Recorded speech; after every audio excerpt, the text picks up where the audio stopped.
शास्त्रों के अनुसार विद्वान लोग कहते हैं कि सर्वप्रथम रामकथा हनुमान जी ने लिखी थी और वह भी एक शिला पर अपने नाखूनों से लिखी थी।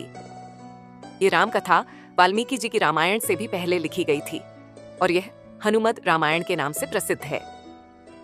यह घटना तब की है जब भगवान श्री राम रावण पर विजय प्राप्त करने के बाद अयोध्या में राज करते हैं और श्री हनुमान जी हिमालय पर चले जाते हैं।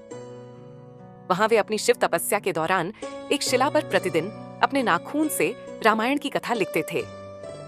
इस तरह उन्होंने प्रभु श्री राम की महिमा का उल्लेख करते हुए हनुमद रामायण की रचना की। कुछ समय बाद महर्षि वाल्मीकि ने भी वाल्मीकि रामायण लिखी और लिखने के बाद उनके मन में इसे भगवान शंकर को दिखाकर उनको समर्पित करने की इच्छा हुई। वे अपनी रामायण लेकर शिव के धाम कैलाश पर्वत पहुंच गए। वहां उन्होंने हनुमान जी को और उनके द्वारा लिखी गई हनुमद रामायण को देखा। हनुमद रामायण के दर्शन कर वाल्मीकि जी निराश हो गए।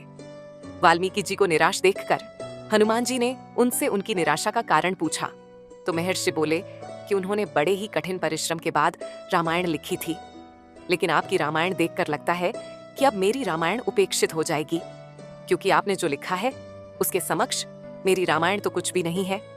तब वाल्मीकि जी की चिंता का अंत करने के लिए श्री हनुमान जी ने हनुमद रामायण पर्वत शिला को एक कंधे पर उठाया और दूसरे कंधे पर महर्षि वाल्मीकि को बिठाकर समुद्र के पास गए और स्वयं द्वारा की गई रचना को श्री राम को समर्पित करते हुए समुद्र में समा दिया।